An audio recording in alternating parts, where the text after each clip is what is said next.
a effectué une visite dans les locaux de la RTS. Il a constaté l'état d'avancement de la tour R+10 avant de s'enquérir des conditions de travail des agents. Dans notre grand format économie, nous allons découvrir comment le Sénégal s'attaque à la dépendance aux importations de blé avec des importations prometteuses menées par l'ISRA. 8 variétés sont testées. Objectif, réduire une facture annuelle d'importation de plus de 860 000 tonnes.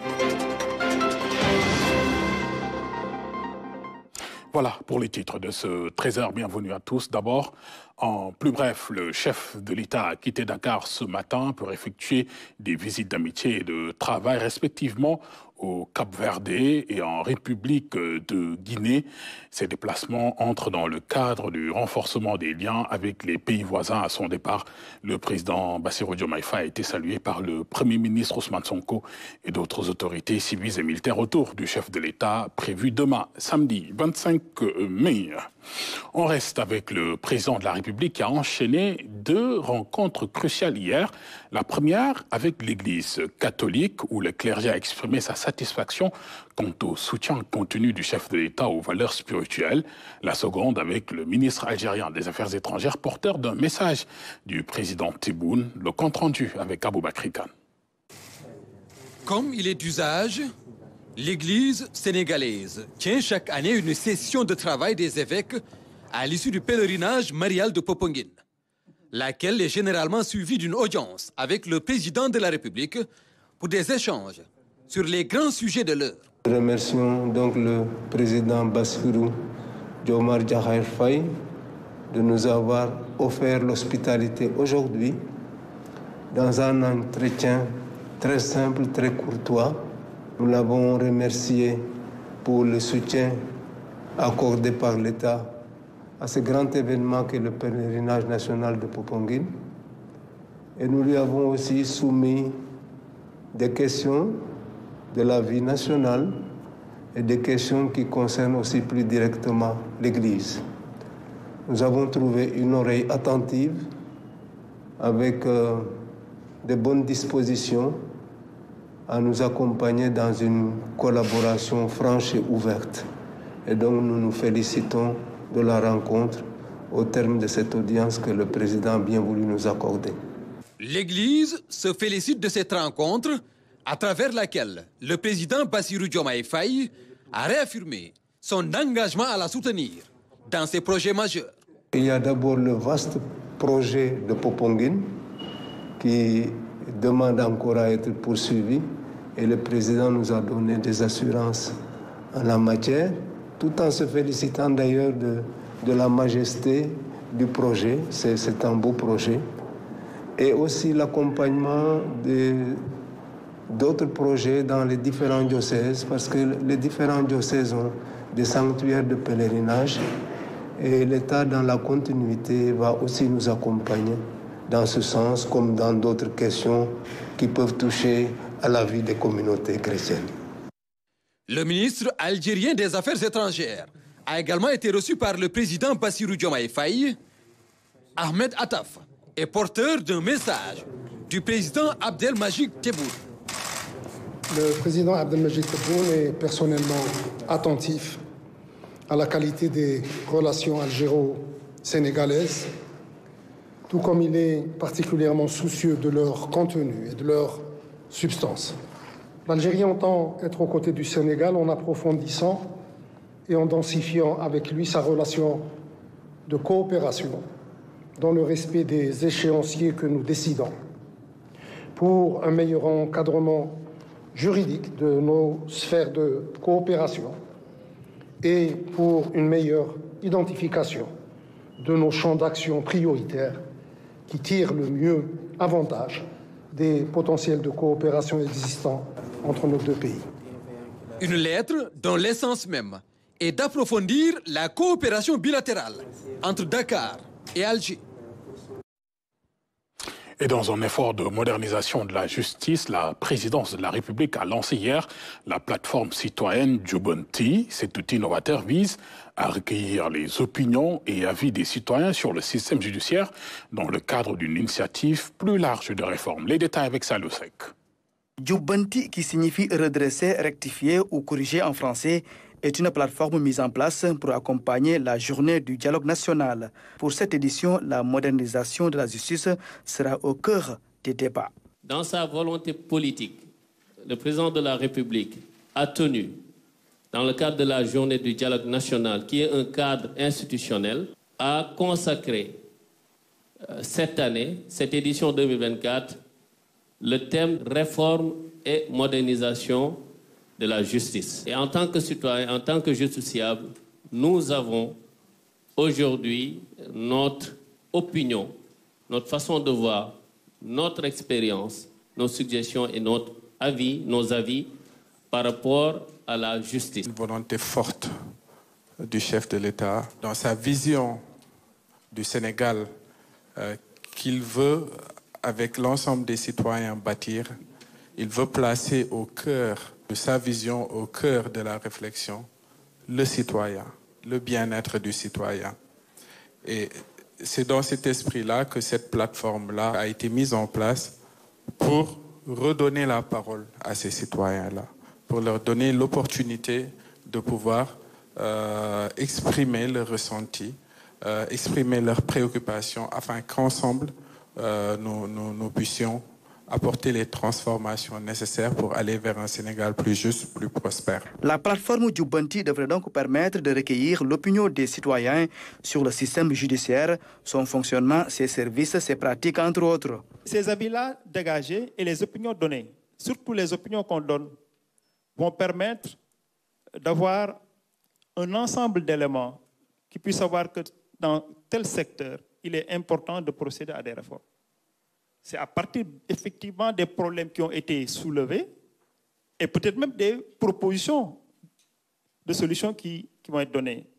Toute personne qui donne une opinion peut-être négative peut à côté estimer que tel aspect devrait pouvoir être amélioré.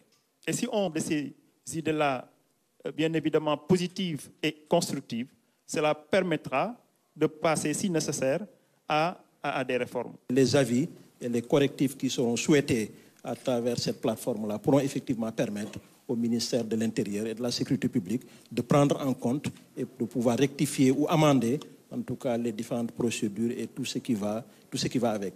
Mais vraiment, l'objectif de la plateforme, c'est de permettre, comme vous l'avez dit, à toute la population, quel que soit donc l'endroit où le Sénégalais se trouve, ou bien même l'étranger qui vit parmi nous, donc qu'il puisse effectivement donner valablement son avis, autant que les acteurs qui seront dans la salle avec M. le Président de la République. À travers cette plateforme, les populations pourront donc participer de manière active au dialogue national prévu le mardi 28 mai 2024.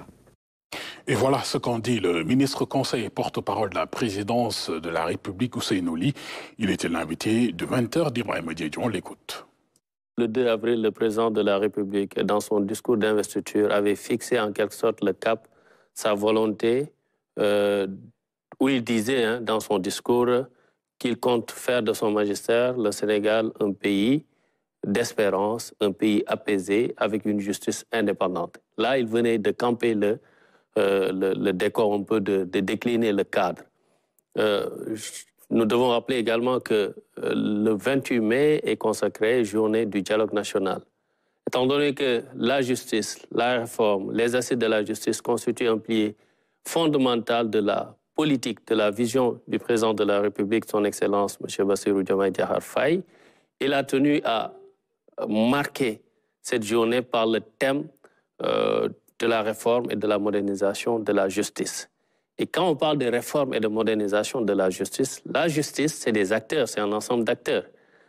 Mais pour lui, on ne peut régler les problèmes de la justice sans pour autant prêter une oreille attentive à un acteur clé, qui est le justiciable. Alors, comment faire pour intégrer ce justiciable-là dans cette dynamique de réforme et de modernisation? Justement, c'est de lui donner la parole pour qu'il puisse partager ce qui découle de ses expériences en se confrontant à la justice, mais également sa façon de voir, qu'est-ce qu'il souhaiterait avoir de la justice de son pays. Quelle est l'autre perception qu'on devrait avoir justement de ce concept Jubanti?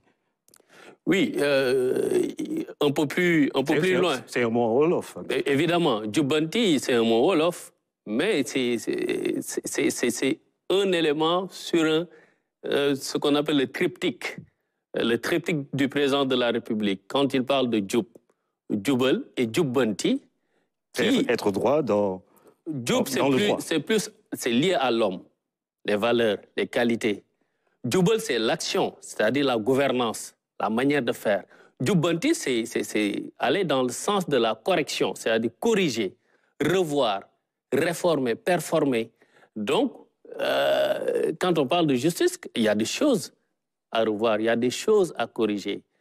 Donc, tout ce qu'il compte faire, tout ce qu'il compte dérouler en termes de réforme rentre dans ce cadre du Jubanti. Et comme je dis, il y a un acteur à qui il faut donner la parole, à qui il faut prêter une oreille attentive, étant donné qu'on a l'habitude de le dire, la justice est rendue au nom du peuple et le citoyen est le cœur battant de ce peuple. Alors qu'est-ce qu'on peut justement attendre de cette plateforme? Le citoyen pourra-t-il justement mieux apprendre à se comporter dans la communauté?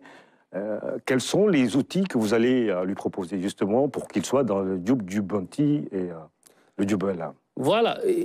Ici, il s'agit d'un exercice simple. Étant donné que le mardi 28, il y aura tous les acteurs au CICAD pour débattre du thème de la modernisation, de la réforme et de la modernisation de la justice, mais il faut donner la parole aux citoyens, aux justiciables.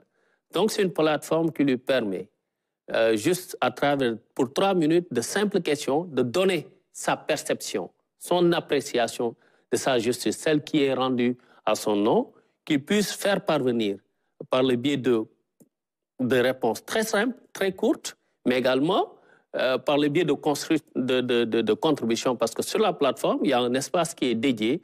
Si vous voulez aller au-delà des caractères qui vous sont réservés, vous avez la possibilité de développer votre contribution sur un document et de venir sur la plateforme, de le joindre et de faire parvenir ça. Et derrière, il y a des équipes qui vont travailler à être dans la collecte, le tri, pour pouvoir prendre en compte tous ces avis, toutes ces opinions et les inclure, les partager dans les conclusions de ce qui se fera le mardi au CICAD, qui est la journée du dialogue national. Voilà, pour ces éclairages de Ousseynou Ly, ministre conseiller porte-parole de la présidence de la République. Lors de sa première visite officielle à la RTS, le ministre de la Communication, des Télécommunications et du Numérique a inspecté les progrès des travaux de la nouvelle tour R+10, engagée à améliorer les conditions de travail des employés. Il a affirmé son engagement à renforcer le prestige de la chaîne nationale. On voit tout cela avec Neiko Mandiaye. Cette visite symbolise la place importante qu'occupe la radio-télévision sénégalaise dans le paysage médiatique. Nous sommes là aujourd'hui à la RTS dans le cadre d'une visite d'abord de prise de contact. Et comme on l'a fait avec toutes les structures qui sont sous la tutelle du ministère de la Communication, des Télécoms et du Numérique, dont la RTS en fait partie. Et ce ministère dont le président de la République nous a confié la charge, c'est pour ça que nous sommes là aujourd'hui et j'en profite pour d'abord féliciter et encourager le nouveau directeur général, M. Pape Alé Niang, et l'ensemble des travailleurs. Déjà pour leur accueil chaleureux, on a été vraiment bien accueillis. Le ministre et sa délégation se sont d'abord rendus au niveau du studio T1 où sont présentées les éditions d'information. Ensuite, à la salle des serveurs. Une explication détaillée a été fournie par les techniciens sur le rôle capital de ces machines. Le meilleur pour la fin. La tour R+10 est le grand studio de 1000 mètres carrés. Une avancée significative en termes d'infrastructure et de technologie. Une expertise technique locale et une prouesse architecturale qui ont attiré l'attention du ministre. L'État du Sénégal a investi beaucoup d'argent, un peu plus de 33 milliards de francs CFA. Et j'avoue que moi j'étais un peu surpris pour un immeuble qui a été inauguré. Aujourd'hui, on voit que dans l'ancien bâtiment comme dans le nouveau, il y a encore des travaux. Et aujourd'hui, des locaux qui ne sont peut-être pas encore opérationnels. Et on espère qu'en tout cas dans les jours et semaines à venir, de toute façon, ce que je disais tout à l'heure au directeur, on va essayer de s'asseoir autour d'une table avec toutes les parties prenantes qui nous ont en tout cas fait visiter et de voir en tout cas ce qui reste à faire et dans quelles conditions le reste à faire va pouvoir se faire dans les meilleurs délais. La RTS, une icône incontournable du paysage médiatique, est à un tournant décisif. Le directeur général s'est félicité de cette visite qui marque la volonté de l'État du Sénégal de promouvoir et de faire rayonner l'audiovisuel public. Le nouveau régime, sa volonté est de réconcilier la RTS avec le peuple sénégalais. Et nous avons reçu des directives fermes dans ce sens, que j'ai libellé en 2 termes, la liberté et la responsabilité.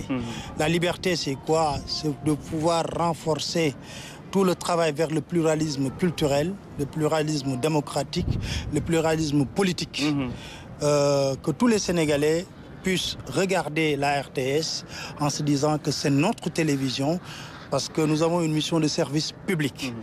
Et dans ce sens, nous avons reçu vraiment mandat de nos autorités pour travailler.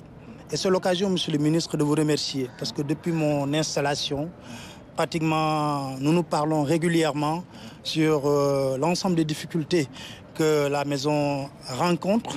Et à chaque fois, vous avez une bonne solution, vous me donnez des idées très pertinentes pour qu'on essaie de voir comment surmonter ces difficultés. Une visite cordiale qui s'est terminée par une belle photo de famille. Un espoir de rayonnement durable de la RTS. Et 4 jours après la tragique disparition du président iranien Ebrahim Raïssi suite à un accident d'hélicoptère, l'Iran est en deuil national à Dakar. Dignitaires et citoyens se sont rendus à l'ambassade de la République islamique d'Iran pour exprimer leur solidarité en signant le livre de condoléances. Seydina Lulfal. Ambassade de la République islamique d'Iran au Sénégal. Depuis 3 jours, l'ambassadeur reçoit des personnalités venues présenter leurs condoléances. À l'entrée, le registre des condoléances signé par les différentes représentations. Tous ont voulu témoigner leur compassion et partager la douleur suite au décès du président iranien Ebrahim Raïssi dans un accident d'hélicoptère. On ne pouvait pas, moi personnellement en tant que descendant du prophète, je ne pouvais pas entendre un événement triste comme ça sans venir voir son Excellence et témoigner ma sympathie envers eux. Nous sommes venus ici pour signer le livre de condoléances et présenter nos condoléances, exprimer à nos homologues de l'ambassade d'Iran ici notre compassion, nos condoléances pour cette disparition tragique. Je suis venu transmettre les condoléances du gouvernement d'Espagne pour la mort tragique du président de la République islamique d'Iran, de son ministre des Affaires étrangères. Et on transmet aussi les condoléances du gouvernement aux familles et aux amis des victimes. Le Sénégal a rendu un hommage au président Ebrahim Raïssi. Le ministre des Affaires étrangères s'est rendu à l'ambassade de la République islamique d'Iran pour présenter les condoléances du peuple sénégalais. Nous avons les autorités sénégalaises à travers le ministre des Affaires étrangères. Il y a les représentants des différentes communautés religieuses du Sénégal. Cela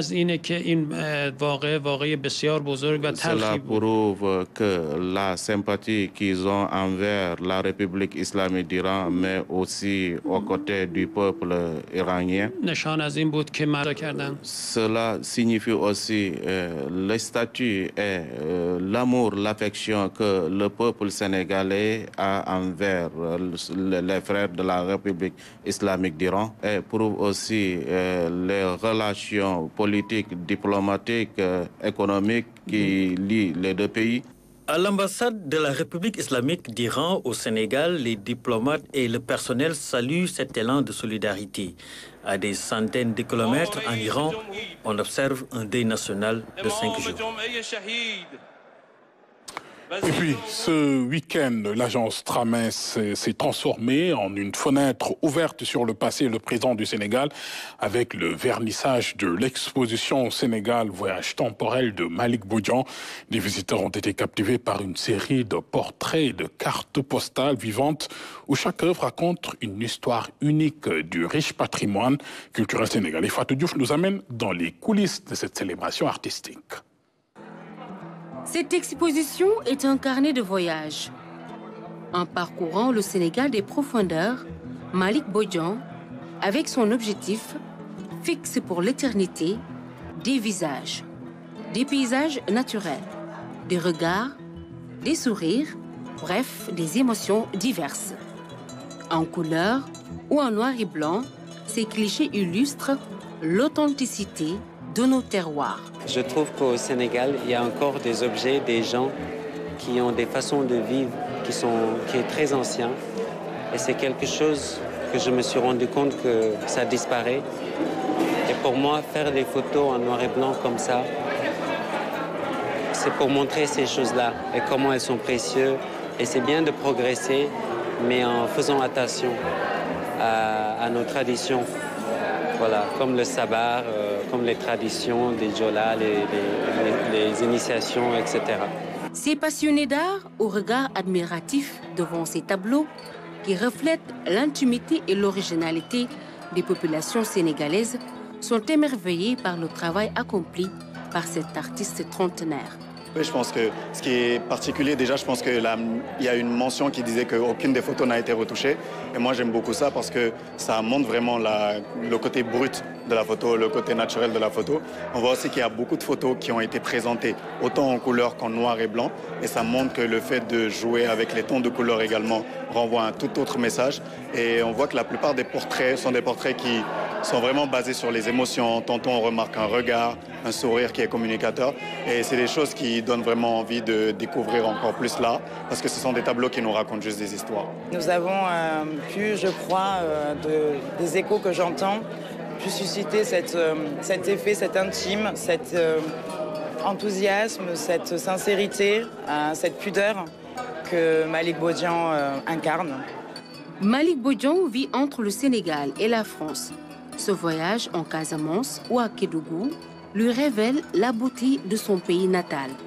Il lui a fallu 2 ans pour réaliser cette première exposition sur le continent africain. En voyageant beaucoup en Europe, aux États-Unis, tout ça, je me suis rendu compte que je ne connaissais pas trop mon pays.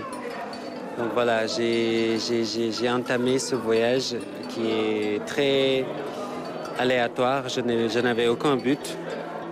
Et puis voilà, au début, c'était vraiment pas pour photographier. J'avais une caméra pour documenter, mais c'était plus pour faire le voyage. Et voilà, parfois, il y avait des choses que je voulais, des souvenirs que je voulais garder pour toujours. Donc je les ai documentés, ou des gens que j'ai rencontrés que je voulais revoir à travers la photo.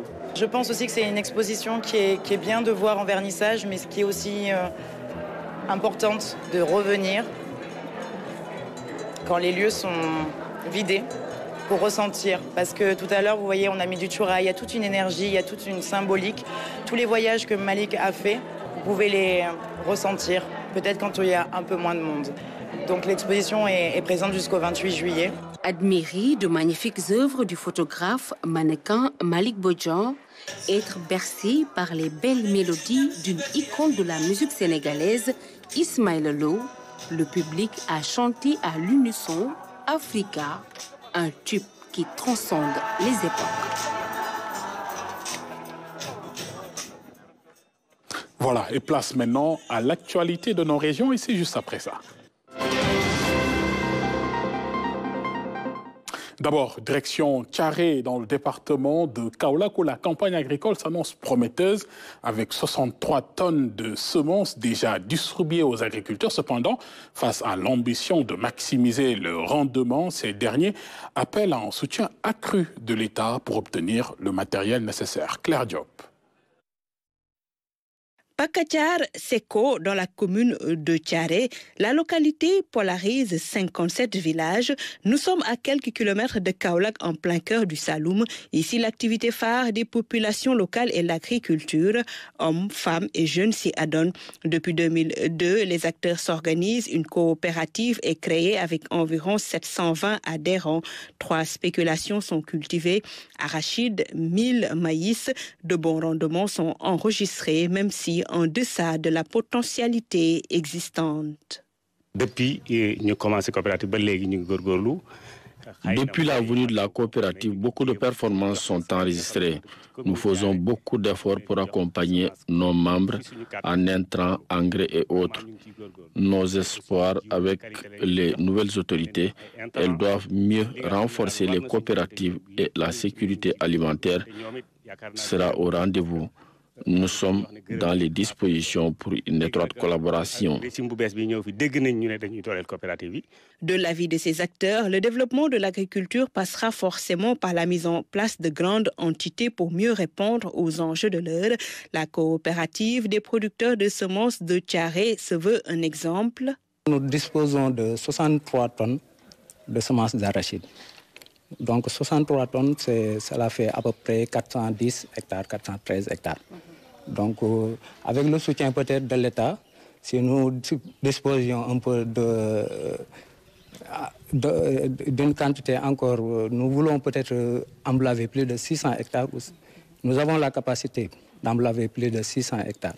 Donc nous demandons peut-être à l'État de nous venir en aide sur ce point, en nous fournissant peut-être des semences. À ce stade des préparatifs, le bureau exécutif se réunit pour peaufiner la stratégie à entreprendre pour l'atteinte des objectifs fixés. Par rapport aux années passées, donc il y a une baisse par rapport au prix aux producteurs.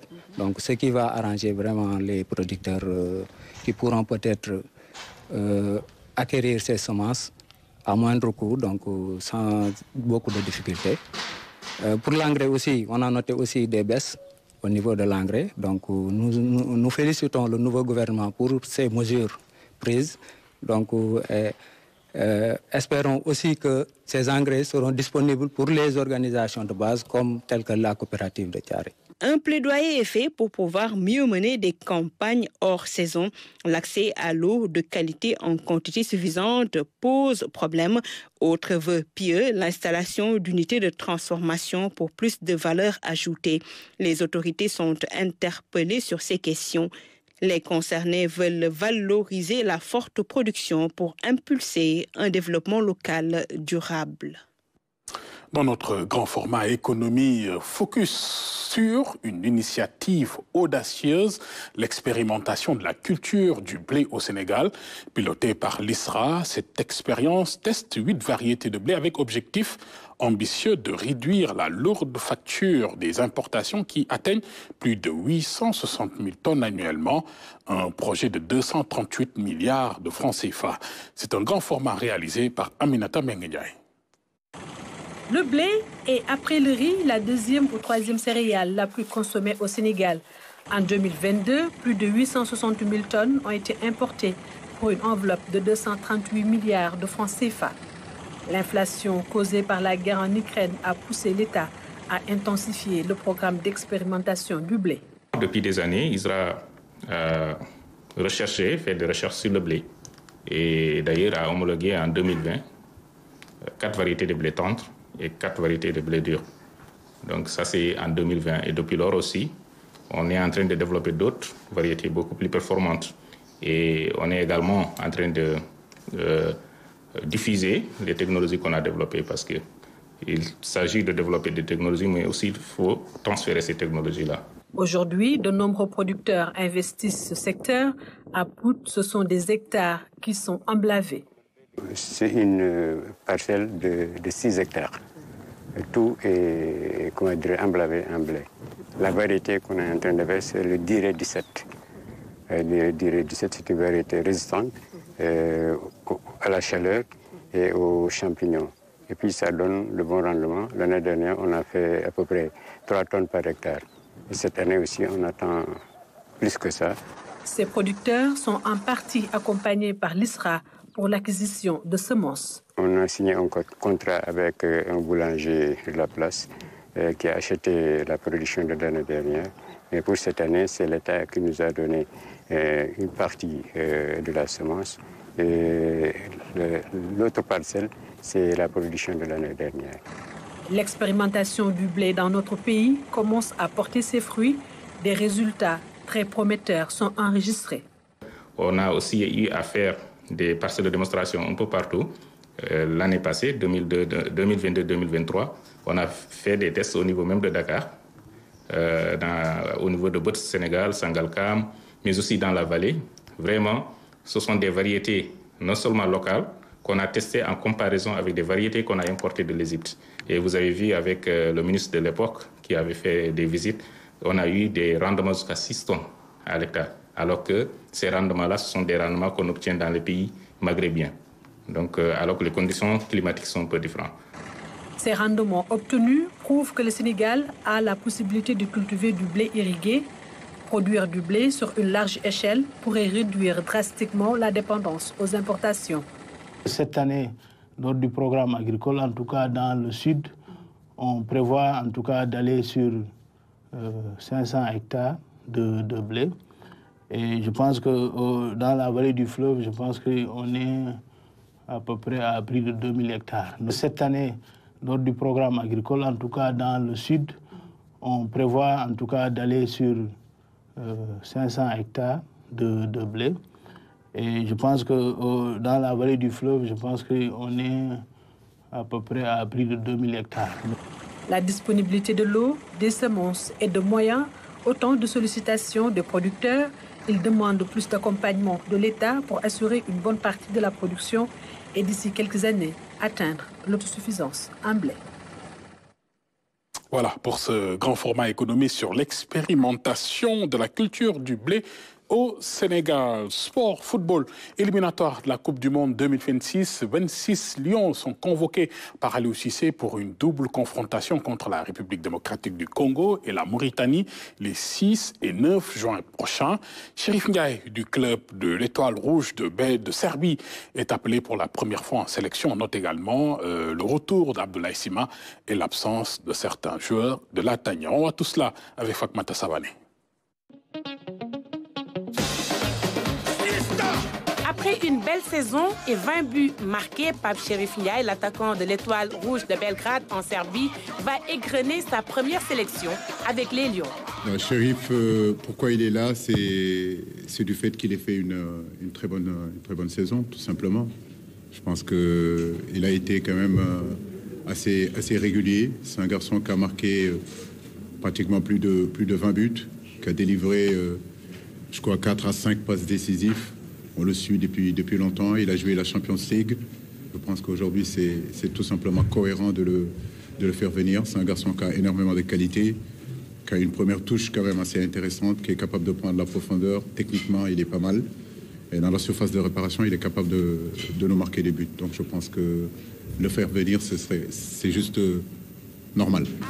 Aliou Cissé, avec ses 26 joueurs choisis, est conscient de l'enjeu de ces deux rencontres et l'objectif du sélectionneur national est une participation au Mondial 2026. Deux gros matchs, il ne faut pas se voiler la face. Aujourd'hui, l'objectif du Sénégal, c'est de retourner à la prochaine Coupe du Monde. Et nous savons que retourner à la prochaine Coupe du Monde passe par faire un bon résultat, que ce soit contre la RDC, que je signale qu'ils ont fait une très bonne CAN. Ils sont dans une très bonne dynamique aussi. C'est une équipe qu'on respecte. Mais le Sénégal aujourd'hui est bâti en réalité pour aussi aller à la Coupe du Monde. Le deuxième match, c'est la Mauritanie. Comme vous le savez, c'est un derby. C'est un match qui va être très compliqué, très difficile.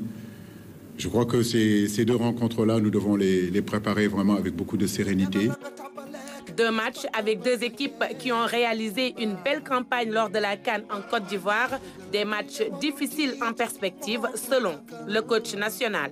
Aujourd'hui, la RDC, effectivement, fort de leur CAN, demi-finalistes, ils finissent 4e, je crois.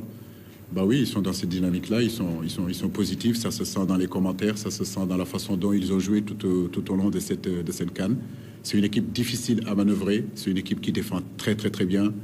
C'est une équipe en réalité défensivement qui est regroupée autour de Chancel Memba, qui est un très bon défenseur. Et devant, au-dessus, ils ont de la qualité aussi, ça va très vite. La Mauritanie, comme vous le savez, c'est notre voisin. Voilà, donc c'est le même peuple, j'ai envie de dire. Il y a des Sénégalais qui sont en Mauritanie, comme des Mauritaniens qui sont ici au Sénégal. Nous savons qu'on sera attendu là-bas, d'autant plus qu'il y a aussi des Sénégalais, en réalité, qui pouvaient jouer avec nous, qui ne jouent pas avec nous. Ils auront à cœur de se montrer et de se faire voir. Mais je crois qu'il faut qu'on garde notre sérénité et notre calme habituel et surtout travailler ces deux matchs-là et essayer de faire le meilleur résultat possible. Absence de Boulaye Dia et Cheikhou Kouyaté, Aliou Cissé explique. L'absence de Boulaye et l'absence de Cheikhou. Boulaye, comme vous le savez, il est en difficulté avec son club, avec des problèmes extra-footballistiques. On a eu à discuter, j'ai parlé avec lui, que ce soit Cheikhou, parce que ce sont des garçons qui m'ont beaucoup donné, qui ont beaucoup donné pour cette équipe nationale. Donc les appeler pour leur faire part justement qu'on les convoquera pas, en tout cas pour ces deux matchs-là, mais ça ne veut pas dire qu'on fait une croix sur eux.